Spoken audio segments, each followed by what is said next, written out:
जय मसीह की परिवार। मेरा नाम कोमल है। मैं दिल्ली से हूँ। 2014 में मुझे वॉमिट होना स्टार्ट हुआ था और मुझे वॉमिट होती थी, लेकिन ये बाकी लोगों की तरह नहीं था कि जो नॉर्मल वॉमिट होती है। उसमें मुझे वॉमिट होती थी तो मैं जो भी खाती थी, जो भी पीती थी, इवन पानी भी, सब कुछ वॉमिट हो जाता था। और अगर एक बार वॉमिट स्टार्ट हुई तो वो कंटिन्यूसली पूरा दिन होती थी। मैं बहुत ज़्यादा सेंसिटिव हो गई थी।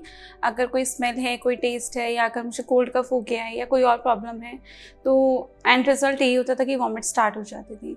इसलिए भी डायग्नोस कराया तो उसमें ट्यूबरक्लोसिस आया स्टमक का। बट उसका ट्रीटमेंट हुआ, 1 ईयर अराउंड ट्रीटमेंट था उसका, बट उससे कोई असर नहीं हुआ था। वॉमिट स्टिल वैसे ही थी। उसके बाद मेडिसिन हैवी थी और खाना ठीक से नहीं होता था। उसके साइड इफ़ेक्ट स्टार्ट हुए थे, जिसमें मुझे टिटानिया अटैक होने लग गए थे कैल्शियम की कमी की वजह से। पैनिक अटैक्स होने लग गए थे एंड कोल्ड एंड कफ बहुत नॉर्मल हो गया था, हमेशा ही रहता था। फीवर और हेडेक भी बहुत नॉर्मल था जो रहने लग गया था। बैक एक इशू स्टार्ट हो गया था, स्पाइनल कॉर्ड में पेन रहता था, तो उसमें मैं बैठ नहीं पाती थी ज़्यादा, क्योंकि जब वॉमिट का इशू था तो ईटिंग हैबिट्स काफ़ी चेंज हुई थी और मुझे किडनी स्टोन भी हुआ, दोनों किडनी में स्टोन था।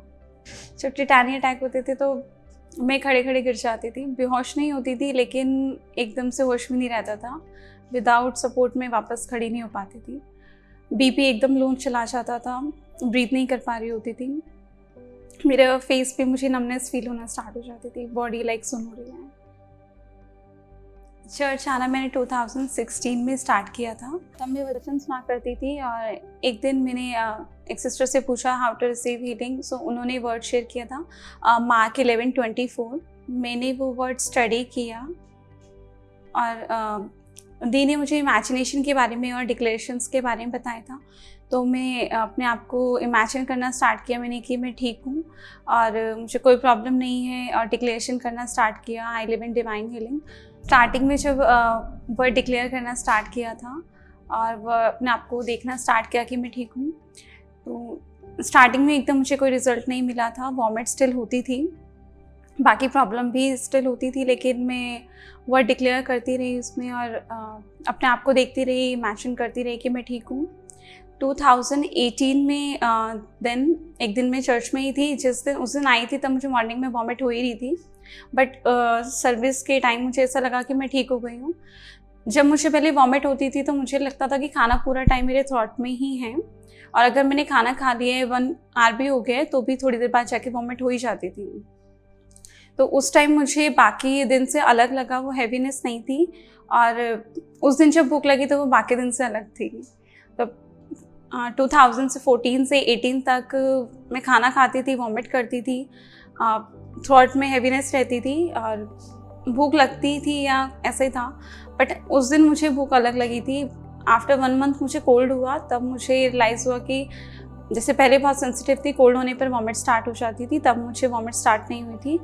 तो देन आई रियलाइज़ कि मेरी वॉमिट जो है वो ठीक हो गई है।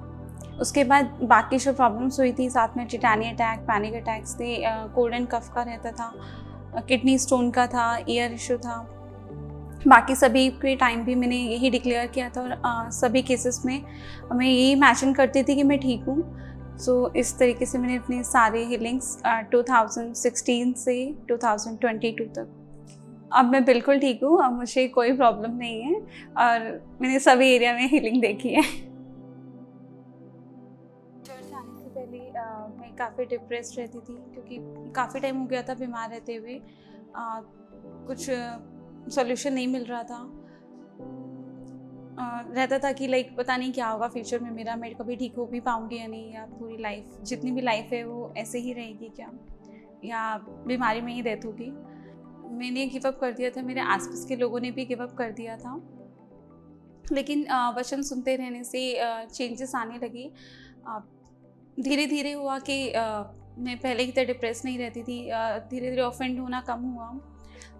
कोई मेरे बारे में क्या कहता है इस बारे में मुझे फ़र्क पड़ना कम होने लगा इस चीज़ का। अब नहीं होता ऐसा, अब मैं ऑफेंड इतना नहीं होती हूँ जॉयफुल रहती हूँ, पीसफुल रहती हूँ, जबकि पहले ऐसा नहीं था। मतलब फ्यूचर की टेंशन नहीं होती है। I know I am his beloved daughter. मैं प्रभु का धन्यवाद देती हूँ। मुझे इन सब चीज़ों से बाहर निकालने के लिए, और पास्टर अंकित का, उनकी टीचिंग से, उनकी टीचिंग को सुनते रहने से मैंने अपनी लाइफ में चेंजेस देखे, अपनी लाइफ में हीलिंग देखी है। Thank you family.